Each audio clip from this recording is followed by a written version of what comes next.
Na Zoom Congo Plus, zoomelage toujours. Nga lokola mosali na Nzambe kotala lelo etamboli ya église na ko comparer na église ya Bantoma différence za makasi. Na ndenge nini? Bon, différence ya makasi parce que na tangu ya Bantoma il s'est basé beaucoup plus na saine doctrine.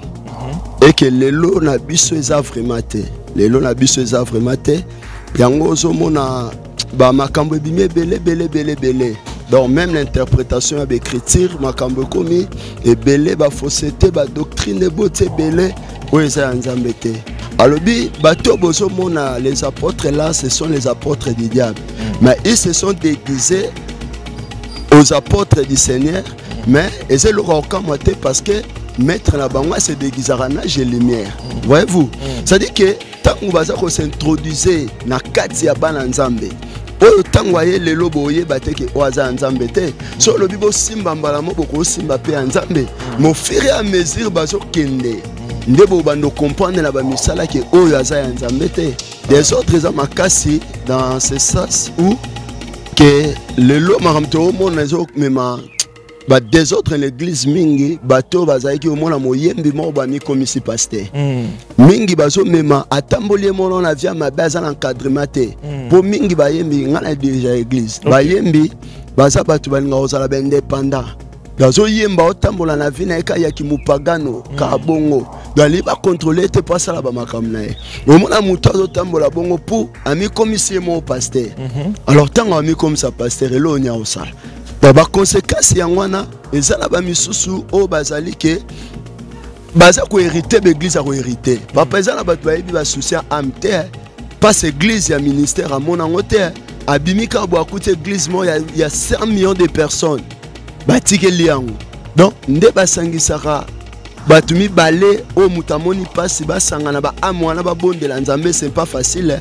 que yo tiki ndaku ya tiki boye ata 3 bosangana dimanche mo to semaine mo bo bondela Nzambe so yeba pasa ba amwana yebite ya yo kutaka ba am église vanda donc azala facilité au sala ba bêtise mo ata ba amwana te ke ya te kufi ayebiti na langote pour la nini héritage église le loba doit komisa ngo mbongo ndenge nini ba moni que église est comme entreprise et comme société et ça la église papa so otei aussi lycée au cause offrande du prophète voyager pour que poto quand la mbongo wana c'est vrai ça et ça la église le business mais oui justement ça clair et le bombaté que batumsu le lo mona net dimanche à lelo boy na l'église msusu so tali ba revenu au mona ba 30 ba 40 000 dollars et au mona na mais ma baisse ko bonzo tonde ko titre l'église tangu Nzamba benga Moïse tangu alinga kende Moïse azali na bana mais Nzamba pesa ki mwana wana continuité vision te Nzamba piaki Josué oh donc yo aux hôtels mais là kasi na tali ministère oh le commis système que père a compris à tirer mon héritage il y a entreprise ya royaume oh kasi ba conséquence entre autres ba désordre au l'église ya wana ça dit que muto ayebi na no souci amte nde batu ba komela l'église wana ya yebi nde ba gagner am morte mona passe wana te alors ça so makamne nini mais papa monike ba 30 000 ba 50 000 au lieu à la pasteur wala ninga na sima atika la songa na komi le na lembi ya wana e bando kende na famille mususu di na luka mwana rana improviser donc ça la bato belé Nzamba benga bango mais bango nde ba bengi bana bango. Bienvenue dans Magasin Dabino Yekolo Congo Zoom Congo Plus avec le pasteur de la presse congolaise équipe complète en moyo au Sédagno Mosala na qualité nenge sengeli yo le vous na biso pasteur homme politique ministre homme d'affaires olingi to zoomer l'activité na yo l'équipe est là pour vous accompagner partout où vous serez Zoom Congo Plus na bino pour la zoomer. Vous abonnez à la chaîne Abisso sur YouTube, Zoom Congo Plus TV, pour vous informer en temps réel dans votre télévision. Zoom Congo Plus, zoomelage toujours. Mbote Nabino, balandi à émission Bosolo na Bonzambe, chers ténors, partout où vous êtes, dans le monde entier, Boakulanda Bisso, Toye li susu na émission Nabino Elelo, Elongo na Mosali Nzambe, Toto Bango. Toto solane sous makambo ozali koleka na kati ya vie chrétienne neto barana bino ke émission na bino ngoyo émission bana na Nzambe émission to yambaka bayembi to mbaka basali na Nzambe pour na ko solo la tout autour ya maloba na Nzambe parce que souci na biso ezali que na temps otozali bana na Nzambe bazwa lumière ba comprendre parce que toi na temps confusion oh yeso alobaki ke ivre na blé ezali kobota esika moko mais ba o ba ko découvrir ivre na blé ezali ka bato bana connaissance. C'est pour cela na émission ozali ko permettre biso to yamba pour na bino basal na Nzambe to yamba pour na bino bana na Nzambe o ba ko pesa biso lumière parce que awande bosolo epesa maka mbote mosala na Nzambe toto bango. Oui, mbote papa excellence. Bonne santé. Ouais, ça va par la grâce de Dieu. Kola do batela. Vraiment toye ko solo na yo vraiment lelo parce que toza komona église eza ko kende na kati ya forte distraction, na kati ya cacophonie, na kati ya embouteillage, ndenge balobaka, batba na kati ya confusion par rapport ya makamto ko mona lelo. Alors yo lokola mosali na Nzambe comment na marche ya église lelo, tant ko tala église na église ya Bantoma batikaki. Lerti na o église lelo ezali ndenge nini? Bon, merci pour la question papa excellence. Nga lokola mosali na Nzambe kotala lelo etamboli ya église na ko comparer na église ya Bantoma différence za makasi. Na ndenge nini? Bon, différence za makasi parce que na tangu ya Bantoma il se basait beaucoup plus na saine doctrine. Et que lelo na biso eza vraiment te. Lelo na biso eza vraiment te. Yango zomona ba makambo ebimi belé. Donc même l'interprétation à l'écriture, makambo komi et belé ba fausseté ba doctrine boté belé oeza nzambete. Mais nyoso anezelo ka okamwate Christ alobaki ivre na blé botike kola esika moroye mora ebitanga okata. Donc babilo rebelo ezobima eza ba ivre we monisa min kola azo bando kata ngo déjà. Pona bande ko susu balobaka que Yesu alobaki botika mabe ndenge lobiana ivre na blé ekola esika moko ye mo habita nini akokata ngo pona bato bande mususu soki tosola na bango balobaki ote makambo yo makamanzame ba districtara nango te il faut kotika kaka ekeneka ndenge wana est-ce que il faut kotika mabe ekola ndenge Yesu alobaki ou bien ezape na bato il faut batelemela tant ba komona ke makambo ezali kotambola te. Non, c'est vrai, bah tu faut battre les maths. Yesu tanga lobi batika ivre na blé ekola kaka lobi te botika mabe. Yesu lobi botika ivre na blé parce que tango eza muke boye bo comparer te wapi ivre wapi blé. Donc tango linga bolongola ivre de père ke bolongola pe blé. Ça dit que pour la zoloba alobi il y a des écritures, je crois, dans 2 Corinthiens 11, à partir du verset 14. Alobi, bateau bozo mona, les apôtres là, ce sont les apôtres du diable. Mais ils se sont déguisés aux apôtres du Seigneur. Mais ils ont le parce que maître la banque se déguisé à nage et lumière. Voyez-vous?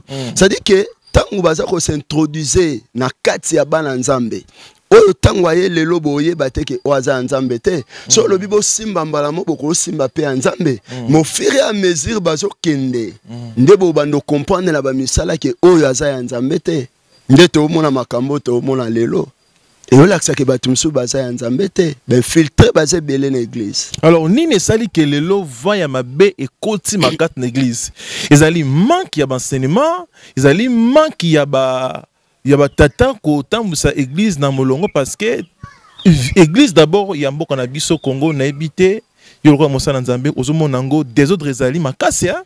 Oui, des autres ezali makasi dans ce sens où que le lo maramto mona zo mema ba des autres l'église mingi bato bazaki omona moyembi mo ba mi komisi pasteur mingi bazo mema atamboli mono na via mabaza l'encadrement te pour mingi ba yembi ngana déjà église ba yembi baza bato balinga ozala ba indépendant bazo yemba otambola na vina eka ya kimupagano ka bongo dali ba contrôler te pas ça la ba makamna e omona muto otambola bongo pour ami komisi mo pasteur alors tant ami comme ça pasteur elo nya osala ba conséquence ya ngwana ezala ba misusu o bazali ke baza ko hériter l'église a ko hériter papa ezala ba bayebi ba souci amte pas église ya ministère a mon angote abimika bo akute église mo ya 100 millions de personnes ba tikeli yango donc nde basangisaka batumi balé o mutamoni pasi basangana ba amwana ba bondela nzambe c'est pas facile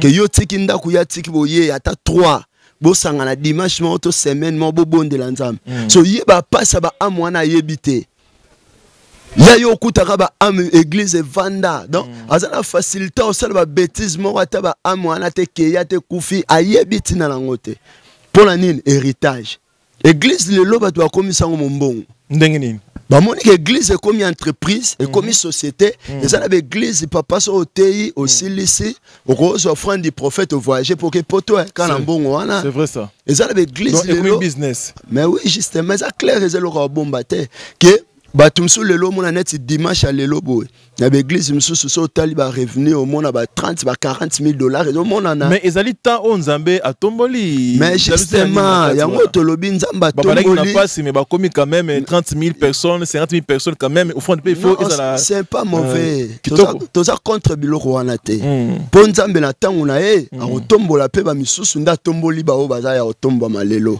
ba père na biso ba vie wana tout mais ma besi ko bonzo tonde ko titre l'église tangu nzamba benga Moïse tangu alinga kende Moïse azali na bana mais nzamba pesa ki mwana wana continuité vision te nzamba pia ki Josué donc yo aux hôtels mais là ministère au lelo komi système que père a confié à héritage il y a entreprise il y a royaume kasi ba conséquence entre autres ba désordre au ban église ya ngwana ça dit que muto yebi na no souci amte nde batu ba komela l'église wana ya yebi nde ba gagner am morte mona passe wana te ah ça so maramne nini mais papa monike ba 30 000 ba 50 000 au lieu à la pasteur wala ninga na sima atika la songa na komi le na lembi ya wana e bando kende na famille mususu di na luka mwana rana improviser donc ça la bato belé nzamba benga bango mais bango nde ba bengi bana bango donc mais ce qui pasteur abani ko préparer mwana tant azali mwana muke à se préparer na musala nzambe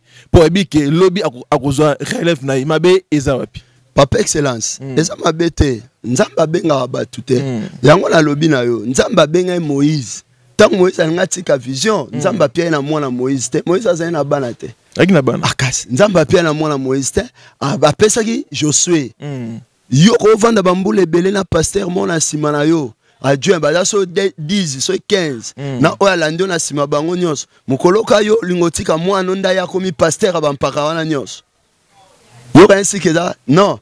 Mais tension des amabe. Idée que vous avez bien mais tension des amabe. Deux ans ba blo mo bomba minasima. Et ça le roi l'église au monara ba comme ça basi ba pasteur. So tali l'église wana nyonso. Muto azana sima pasteur wana mwasi nae. Vérifier les gamna ebisio. Au moins que muto azana sima o landi pasteur l'église wana mwasi nae. Donc a commissaire pasteur pour y les lois attaquer les prisons. Ata les lois kangié, ata les lois voyager. Ana bobangi te pour mwasi nenda o. Mais quand même pasteur na to lo ba pe muke ke bande Congo pe ba kotika basi ba kama ba église bana ba kamba. Quand même ba ko na raison pour na nini. Ba pasteur ba collaborateur oyo bozana ba na sima na ye.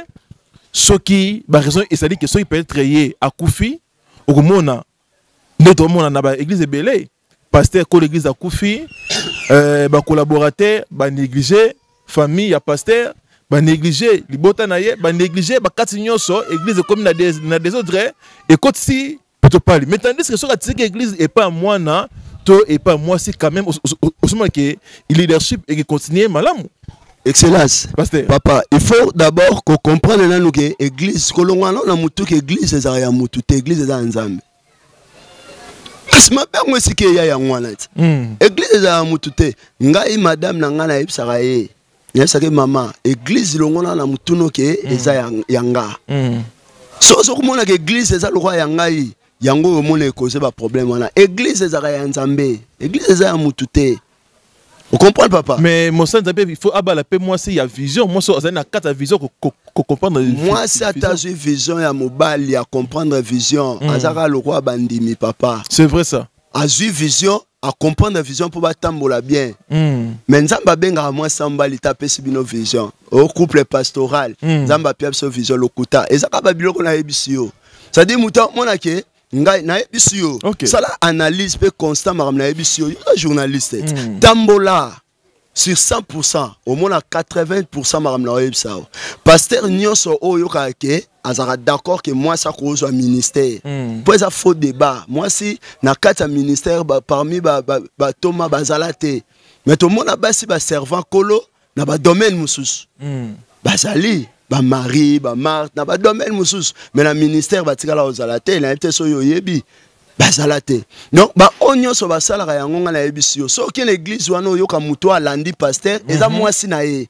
motif est impire papa motif est impire et ça pour la posa ya nzambe teo vision lukuta nyoso ba yebso c'est faux alors ba pasteur o bazali kotika la ba église pour na moni hôtel meni pe ozana kana na makasi na ba pasteur ana nyoso te nazala kanda te mais ngona lobi biso au-delà nyoso liloba nzambe faut opprimer biso za ba défenseur ya parole ba sentinelle à sainte doctrine nde ba biloko lelo ata batikeli ese ba bêtise zo kota leo na ba église o ba sali eza ba collaborateur to eza bano batikeli ba ba ba désordre so supposons que pasteur wana amona ke ngaso na tikeli mutu mususu obebisa o ba obebisa leo ba bêtise eza bango to bana to batu wana bakima to le bani ba papa tellement grandeur et l'équipe makasi et même bona kati ya kopengwa mais papa na bible kopengwa le fait akotika la mwana to moi c'est église wana eza kopengwa na bible oyebi sacrificateur mo nzamba boma ete likola bana ne bakota ba fait étranger na temple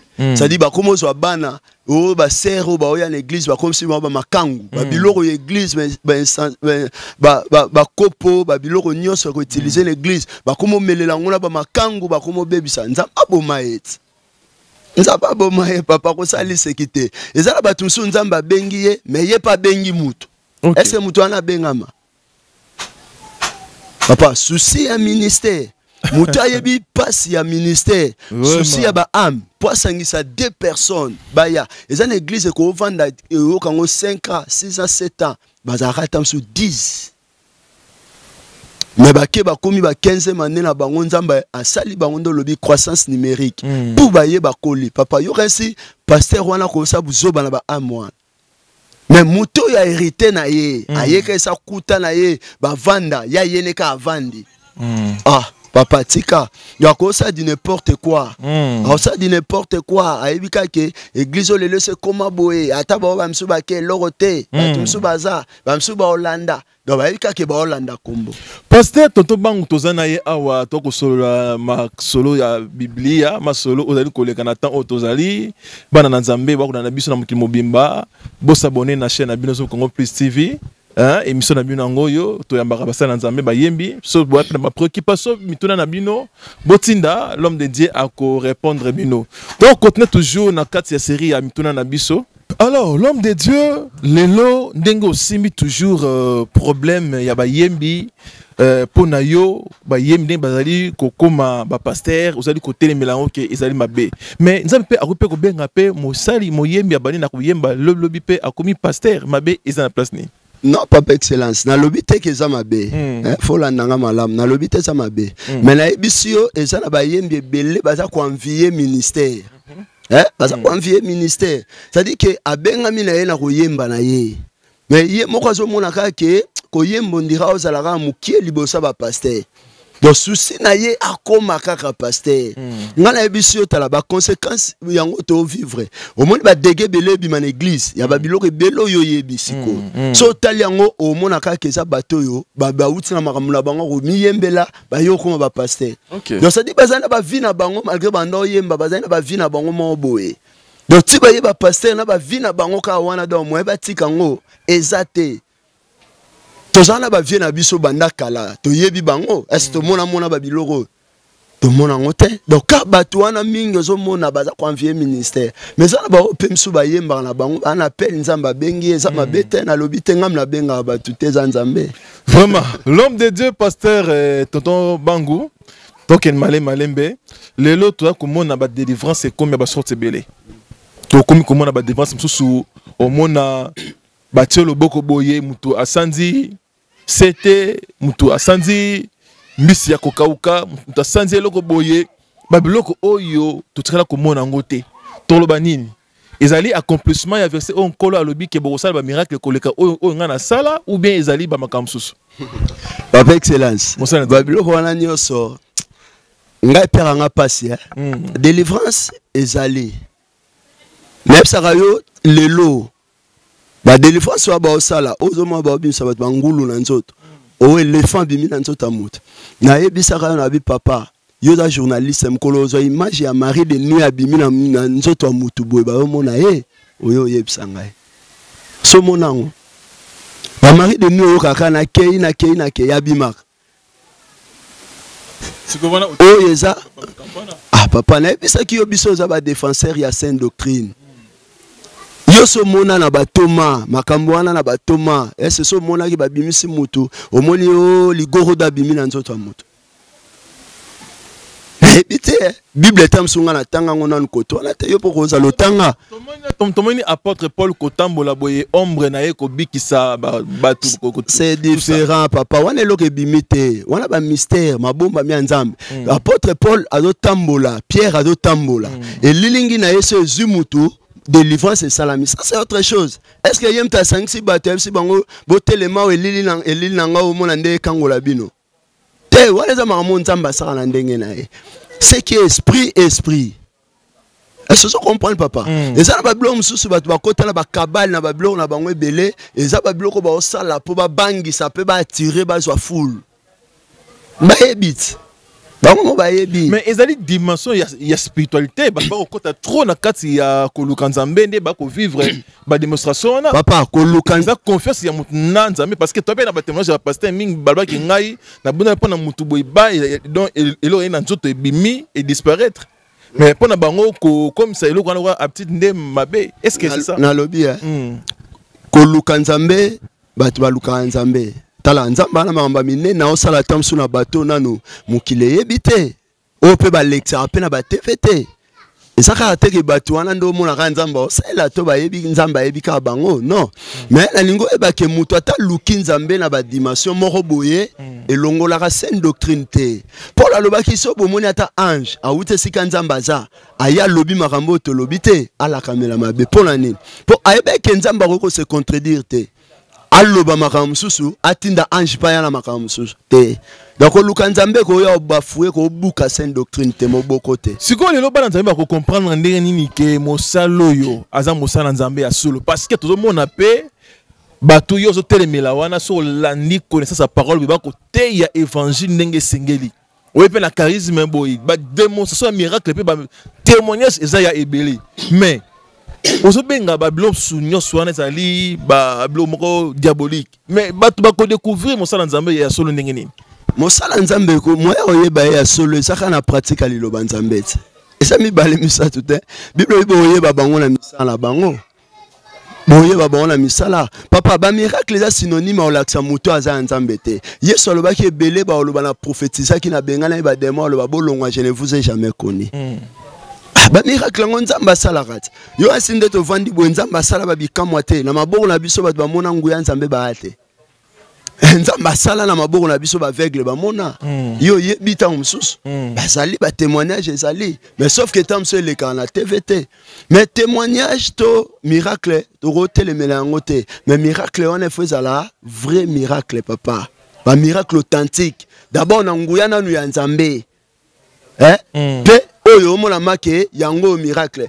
ngala ebisi yo bato wana nzamba osela bango bana makokite ya obimsa Marie de nuit ya kimutu bo ba monela nzota mutu mais tout le monde a quand même un peu sabimi pour kabimi na boite kasi pour la satisfaire yote pour na bango Marie de nuit pas à la rate esprit na nzota mutu yango na otuna yo baza capable nzambo ya osela bango wa benga bisoto lo babongo aosela bango pour la présence aza capable obimisa Marie de nuit na nzoto na bango esprit ya ba lion pe isana na kata ba tuna ba esprit moi mais tout le monde a pété kobima ya mona tuna te il faut pas ba lion pe ba bima ka bien ndenge ni mais lion fa bima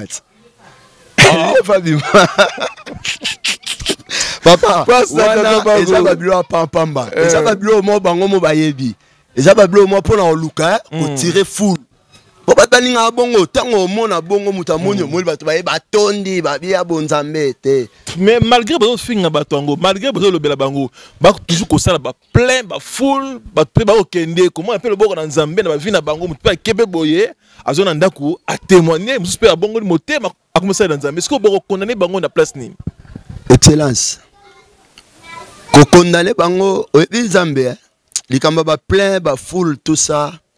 Et là c'était que église au comme on va tout plein de nzambaza. Et là c'était que église au moni ba tout plein de nzambaza te. To église au ba tout ba mu kiende ba na nzambe yebele ba tout ba te. Nzambaza li. Mais so photo ye ba nzambe na ba pratique ya parole ba bilo mususu. Nde yango zo la sema ki awa. So ki ba tout bazali enseigner papa ba bilo mse rolekate. Ba bilo mse zo sala me na ba ki ndokit. Les gens ont magie, ils ont ça mais belé, mais tellement que tu vas aveugler et l'autre ils ont bon dans l'église à Congo surtout qui fanatisme. Tu vas pas fanatique à l'Ilobanzambe te, tu pas fanatique à parole te, mais tu pas fanatique à batu ya l'église. So tu vas le roi ba fanatique ya parole, net bandimi ya béré, papa marambe belé aussi là. Ngala ebisiot, nzambo aza capable obimisa mpc, ko bimisa nyoka na libumwa mutu, na sexe mutu. Maza incapable obimisa mari de nuit. Quand Marie de nuit n'a pas l'esprit, elle se fait bien. Mais pesa obima na bomoto, ligoroda obima ya romona na bomoni, nyoka obima ya romona. Soki munguso obima ya romona. Mais Marie de nuit encore obima batu ba monete. Voilà mon limo. Mais parlons aussi na système toi comme on a le londenge scandale ko makasi toi ko yoka de part d'autres ba pasteur kotoyo ko kanga bango ba yembi kotoyo boye tout ça to lobanini diable azali ko combattre église ou bien ezali bato bana kati na ba secte ya molili nzambe akomi ko dévoiler bango. Papa, diable a combattre l'église. L'église en Zambé, c'est une église sainte. Comprendre? Et ça, on a l'église en Zambé. L'individu, dans l'église locale, mais l'église en Zambé en général, on a enlevé le corps du Christ. Et ça, un problème, papa. Et ça, tant que tu faut comprendre que Nzamba comme bimisa, et ça, on a ça qui est ivré. Yom tolobaka yeso lobi ivre na blé ekola ba ba lo botika mabete yango na bisa ki ivre na blé ekola elingo lakisa botika temps au fur et à mesure tezo kende boye ba nani nzambe te donc moment o komo lakisa ke nani za nzambe mais mosala nzambe akube kokoko ya pe na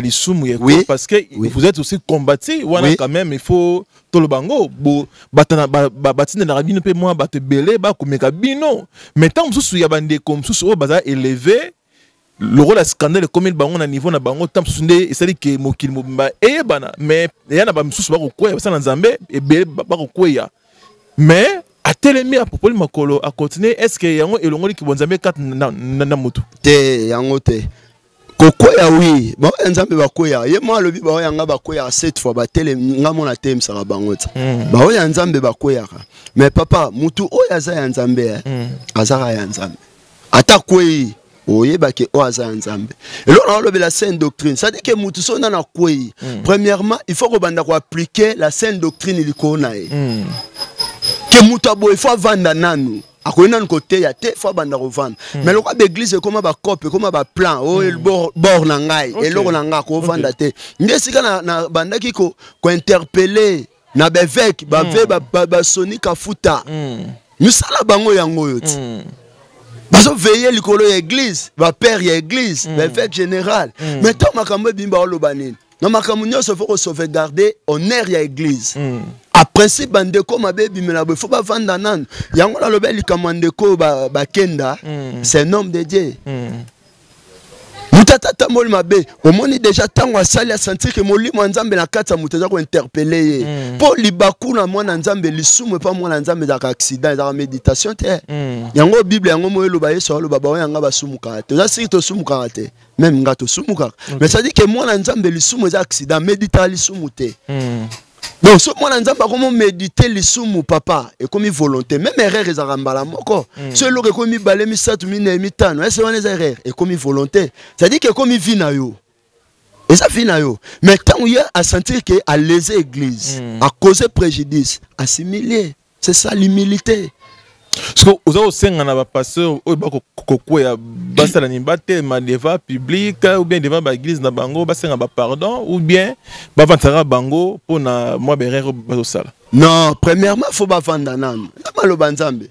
Paul azolo bango so tangi makomi omona Paul azolo bango abi mutu ya boye o asali bonazo yoka ke na kati na bino bokomi na niveau ya impudicité o atana ba pagano ezate alors bato bo atakutunga na ate na musika bino bozali wana boye ba ke esprit na ngana bino eza moko mutu boye fo avanda Paul kuta ke plus loin le bifo ba livrer et pas Satan pour na nini ba batela molimo na ye nzoto na ya te ko beba et beba à subir conséquences mais molimo ne ebikisam c'est-à-dire matango muta les églises peuple nzambe yo ebiba tu combien koza ba pengwi na sima makambo oba amebungi nde mutuna pe totu na yo na place wana ba balandi botinda mituna na bino émission na bino ngo bosolo na bonzambe tuza ana pasteur Tonto Bango nde to solo la toujours ndenge ba Rolanda mutuna ezali bu pasteur est-ce que mutu bana na nzambe nyonso oba ko vivre ba scandale o na miso na bango.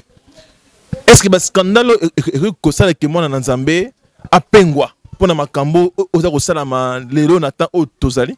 Oui, pourquoi pas? Moi Nzambe a pengwi atine pas au sambela azon ne pe dol. C'est fort et possible. Oui, papa excellence. Bible zo lo banabiso ba sai na Nzambe surtout ba ministre ba zo kamba bato. Faut bozala irréprochable pour les gens dit dedans tout comme c'est dit dehors. Ça dit même ba na bonzambe na ba pagano faut pas ça irréprochable. Ça dit que yo moi na Nzambe mo sai na Nzambe ba ko reprocher yo te surtout na ba pagano même ba toi kati.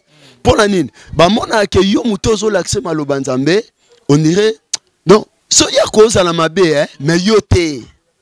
Donc on comprend.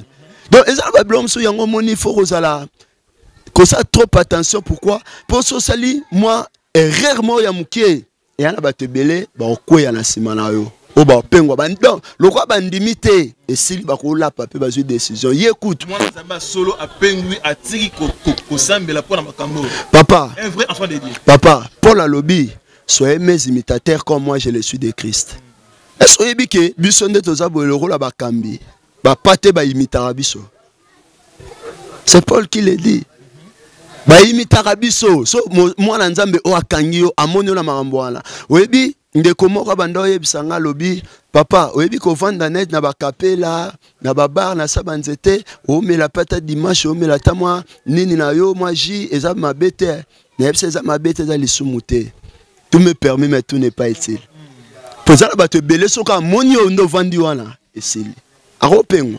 Ah, pasteur, na kata barbo la bambiance. So imagine toi que mutuana bandako banga, yo ebisaka evi wana ya bambiance tout ça, mabe et sungele lorote, mamoni osko vandi na kata ambiance, yo po sala ya yo zo bina note mozo noji na kata wana ambiance. So mwana wana yo bangisie aroyate to ye pa obandoya. Alors, pasteur Tonto Bango tozana ye awa bana poto ba Rolanda, bana Kinshasa, bana RDC Mobimba, ba mourir mal bana Nzambe, ba ko kandenge l'homme de Dieu azali ko tambola na kata makambo to ko kinimna malem na suka, l'homme de Dieu bana Nzambe bangi ba yeba. Est-ce que eza pena appel au Nzambe akoko benga mutu sans que aleka par voie ya mutu songolo papa ou bien mutu songolo pour lelo et comme le rôle scandale. Ceux qui mosala Nzambe abani mosala Nzambe boye il faudra aller kanazela papa il faudra aller kanazela mutumo bosongolo. Est-ce que c'est normal ça? Oui, c'est normal. Yango nde maloba te. Yango nde maloba papa mosala Nzambe Bible lobi Nzamba Nzamba désordre ta Nzamba ordre. Et le ozoloba yango elaki Jésus na Jean-Baptiste. Ça dit que Yesu aye Jean-Baptiste était en amoni par révélation à comprendre que Nzambe ye. OK. Ainsi batalobi voici l'agneau de Dieu qui ôte le péché de ce monde. Ndalaksaki. Que naza dignité ya olongola ba sandales na ye to ba chaussures na ye tout ça. Mais tant ye pas au baptême Jean-Baptiste aboya habité. Ngana ko yoko yondo faut baptiser ngana ko baptiser yote. Yesu habité baptiser ngai pour bécriture ko kisam. Ça dit que tant ou déjà bazo baptiser Jésus aza ko introduire ye. Tant que voici l'agneau, on va introduire Jésus-Christ. Jean-Baptiste n'a introduit Jésus. Ça dit, Thomas le roi Paul, ça dit que apôtre des gentils. Sur les lobbies sont gentils, nation, bikolo tozali. Donc apôtre Thomas Yabiso c'est Paul. Parce qu'il y a un message, il y a des gentils, il y a des nations. Paul il a réservé pour la Bayuda. Wanande musala ba Pierre bando sala ba otera bango. Mais ye lilobo ya ki nango message za pour la biso. So tango Nzamba bengi ye. akutane na nzela Damas a frappé un aveuglement atindaki akenda epana n'est pas Gamalien. Comprends papa? Akenda est pas Gamalien. Ça dit que malgré boye Bible le ajouté à la foi la connaissance. La foi est à onzamba père amutu. Ton appel c'est ça la foi. Mais pour na rotambola na musala papa faut bien introduire yo. Yango moni batuloko la ba prophète Samuel. Malgré nzamba benga ki maman na ye alaki nzambe so pesinga mwana na consacrer pa na yo. Nzamba pesa bonze lié payé. Mais mwana na kata temple tango nzamba benga ye Samuel. Aeba yelo te aoye pas prophète pas ya mosakoleli motumimbeka abi Eli papa benginga abi na bengi ote ke elala ake deuxième troisième fois c'est quatrième fois tango ayebo lokola mpaka comprendre kalobi o yeza nzambe c'est tout roso yo ki ba bengi yo loba me voici Seigneur ton serviteur écoute parle-moi donc ça dit nzambe balakisake mutu. Comprendre? Nzambe balaksake mutu. So moni muta bimi ka ye morobo et Melchisedek. Azana sous sa provenance, azana origine te. Ce sont des rebelles. Ah, pasteur.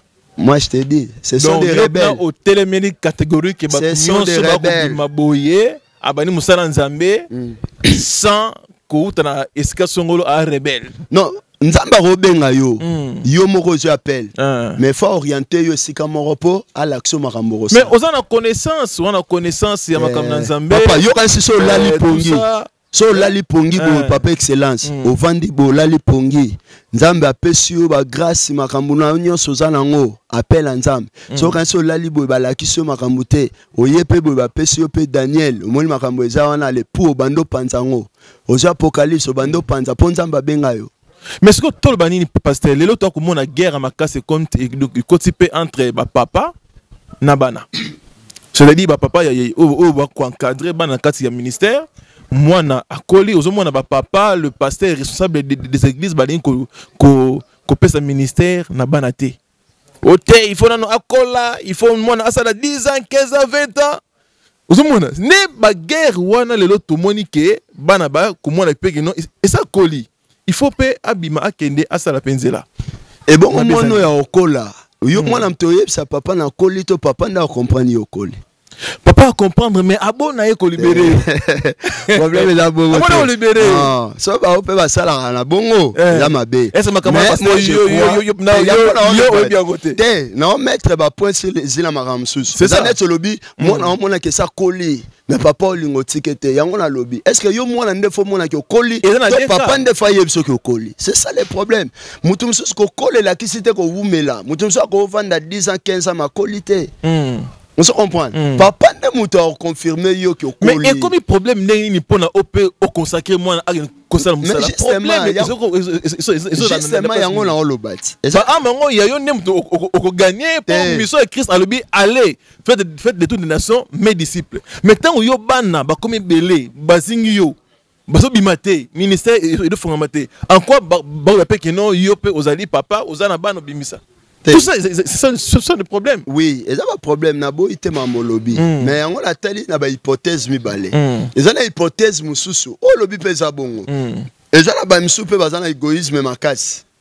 Hein? Que te na bimsa bango te ba vanda ah so ba bimi ba mono ndeto kokani. Ba mususu pe baza ça c'est faux. Ça mabe. Et ça bien te ça mabe. Mais la hypothèse mususu pe il faut otala mwana ko lo bateke ngala koli faut papa yebiso ke mwana yo koli. C'est ça aussi le problème. Mais ko umela na église ngala yebi mutu kutu nga papa ya molimo. Papa na nga esika na bimela na yebi na mutate ya esango malamu. Mais dit le lo so PC versate is a problème. Allez-y comprendre. OK. So muta bongo so avant une église yo lo baka ke mutu a umeli ndeni ba okanga e. Mais si on peut cette version à partager, ça problème. Ça nzambe ming ba komela ki biso ba papa excellence tout na biso na ba pasteur oyo yambaka. Po to mo na ba problème awa. Et comme ce qui mwana charisme ele ki makasi.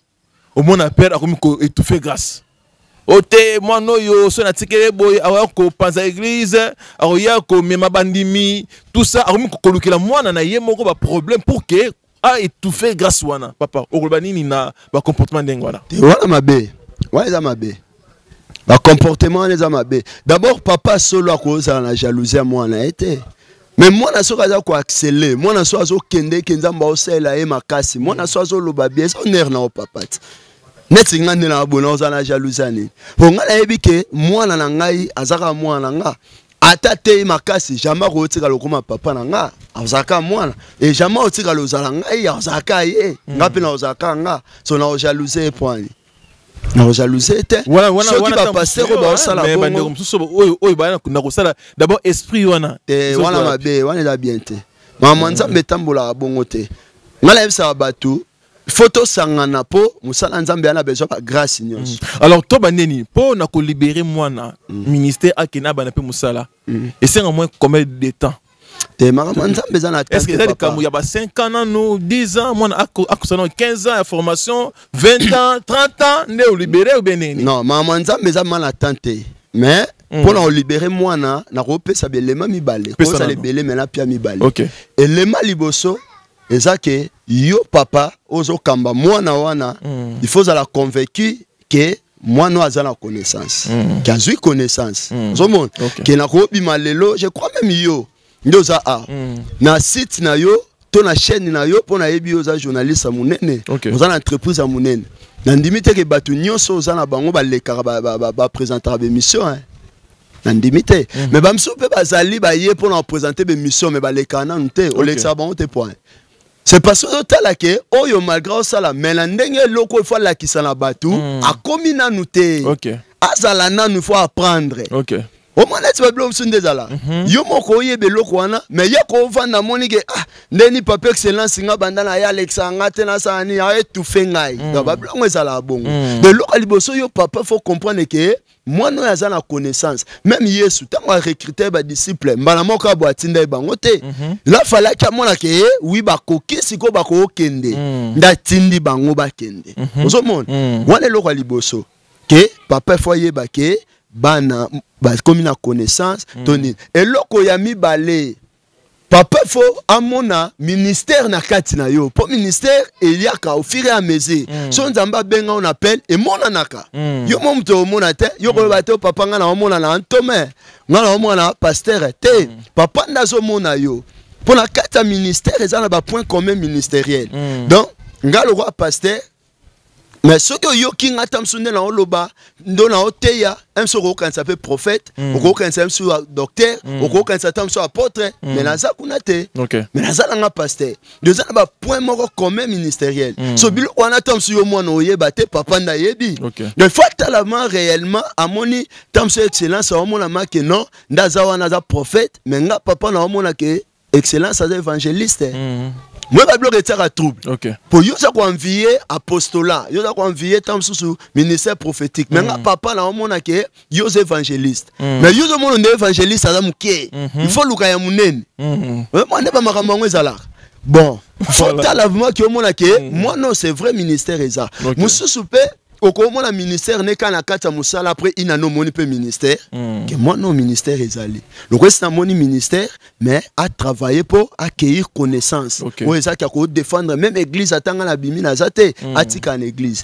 yango mona batu mususa ko déplacer a bengi mosali muso a une église parce que mona ke bana oyo ba comme non na niveau te ya otika la maba simba église ba gérer église ça encore c'est na qui mais biloko na batu belé ba yeba ngote mais eza mana date moko te mais katana ki o limité après 10 ans obligé ba pasteur faut ba bima ba ministre faut ba bima après 20 ans te c'est longa ndebo kende nzambe moko linga ko monisaka déjà ba bilembo ministère tout ça et ko sala malango pasteur tonton bango to senti que matière isa makasi ya ko ba izali ebele mais tant ezali ko option na télévision vraiment je crois que to ko bonsa émission bandeko bolandi développement ya musala nzambe ce bon a besoin azonga lisusu bokomela biso botinda ba SMS bokoma ba commentaire na bino bo s'abonner na chaîne na bino Zoom Congo Plus TV émission na bino ngo bosolo na bonzambe l'homme de Dieu moi le basuka na bandeko nyonso o balandio na ngonga oyo pe ba koza ndenge ni so bana besoin ya koza soit conseil soit orientation ba ça la bonne Voilà, Kolo apambola bande konyoso balandi biso. D'abord on opesa merci na yo papa excellence. Merci. On kansaki lelo kanisi ngai oyo tala ngai pour l'émission ko sunga toujours libota nzambe to partager za malamu mingi Kolo apambola yo apambola musala pe chaîne. Kolo apambola bande konyoso balandi biso. So conseil zali na olobana bana nzambe na tango to komi fo bazala éveiller. Bazala ba fanatique ya mangomba te, bazala ba fanatique ba pasteur te, mais baza ba fanatique à liloba nzambe. Bayeba esika ni bazo tsalo kolo, bayeba esika nini bazo pesa ba dimi ba offrande na bango, bayeba batunino bazo sambelela pona bango. Donc elo na kolo ba yangwana so baza na besoin ya omona biso pona osolola to toli to prière bako zo biso na plus 243 89 33 65 842 plus 243 89 33 65 842 wana ba kozwa biso directement. Merci. Merci homme de Dieu, merci bandeko balandi biso bozaki tana bino mouvement molai pona kolanda émission na bino ngoyo. Place oyo Monique to les akibino bolimbisa. Place pour moi qui me sens à tout ce qui bino baku bolimbisa, ils allaient émission mais objectif na biso ils allaient comme ma lumière pour na bana nzambe ba la sauver. En tout cas, tout kali branché connecté toujours na chaîne na bino sur TV, bo s'abonner. Toi qu'on insister que bo s'abonner parce que ma bien à to le politique, to le nyonso. Ils allaient comme ma connaissance na bande ko balandi. En tout cas, tout kutani à la prochaine numéro et l'on a musala nzambe. Bye. Bye. Merci. Bienvenue dans Makazi Nabino Yekolo Congo, Zoom Congo Plus avec le pasteur de la presse congolaise, équipe complète en Moyo, Osedagno Mosala, la qualité Nenge Sengeli, Yon de vous Nabiso, pasteur, homme politique, ministre, homme d'affaires, Olingi, Tozoumé l'activité Nayo, l'équipe est là pour vous accompagner partout où vous serez, Zoom Congo Plus, Nabino, pour la Zoomer. Vous abonnez à la chaîne Abisso et YouTube, Zoom Congo Plus TV, pour vous informer en temps réel dans votre télévision. Zoom Congo Plus, Zoomer toujours.